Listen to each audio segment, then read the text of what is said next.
Hello and welcome to a new video of Sun Nomads. In this video we will show you 10 things you need to know before traveling Manila. Enjoy the video, give it a thumbs up and let's get started.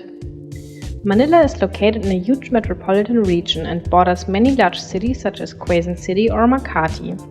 The city itself has only about 2 million inhabitants. With all the neighboring cities together, however, the region has more than 13 million inhabitants. The districts and cities differ greatly and you can find everything from modern, clean and safe districts to the poorest slums. So before you look for an accommodation, look exactly where it is located. We can highly recommend Makati, even though it's a relatively expensive area. Because Manila or the metropolitan region is so large, you can already prepare for long trips if you're traveling with Grab or cab.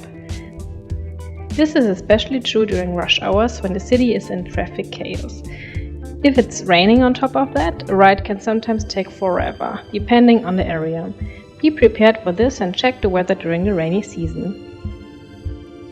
Despite its size and the many rather poorer parts of the city, Manila itself still has a well-preserved old town that has not had to give way to modern office buildings. This is definitely not common for major cities in Southeast Asia, which is why a visit to the historic district of Intramuros is truly worthwhile. Here you will find a lot of Spanish colonial architecture, old churches and an ancient fort. Just as you should find out beforehand where exactly you will be staying in the huge metropolitan region, you should also consider the travel season. It is warm all year round and always between 25 and 33 degrees. But be aware that during the rainy season from May to October, it can be uncomfortable and flooding is not uncommon. Typhoons are also possible, which have often caused great damage and resulted in many injuries and even deaths. Some areas of Manila are chaotic and not everything can be understood at first glance. In addition, not everything is as perfectly organized as in Singapore, for example.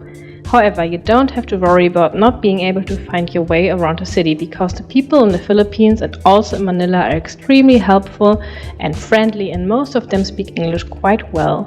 So if you have problems finding your way around or don't understand something, approach the locals openly and ask. They will certainly try to help you. If you're only in town for 2 days and history is not your thing, you don't have to read the entire history of the city and visit all the museums. However, it always can't hurt to have a short look at the history, as it makes a lot of things more understandable. Besides the long Spanish colonial past, the Philippines have also been a colony of the USA for about 50 years until World War II. This explains why you will find a lot of American culture and fast food chains like McDonald's, Starbucks and Wendy's. So don't be surprised that basketball is the #1 sport and you will find donuts, hamburgers and hot dogs everywhere. Filipinos love shopping and there is even a word for the pastime of shopping in malls called malling. So don't be surprised that there are big malls all over the city where you can actually spend your time well, especially on rainy days. In the Philippines and also in Manila, there is hardly any public Wi-Fi that you can log into without a Philippine phone number. Not even at the airport or at Starbucks there is accessible Wi-Fi. Usually you need a Philippine SIM card. Only then you can log into some networks and surf 30 minutes for free. So if you don't want to miss out on some accessibilities, we recommend to buy a Philippine SIM card on eSIM. Having a connection to the internet will definitely help you get around the city. After all, public transportation is poorly developed. If you want to get around cheaply, get the app Grab. Alternatively, you can negotiate a fair price with a TukTuk driver. Finally, there are the typical brightly painted buses, which are very cheap but also uncomfortable. By the way, Uber is also not available in the Philippines. The airport in Manila is huge and the terminals are widely scattered. When you land in the metropolis and especially before you leave through the airport, be sure which terminal you are leaving from.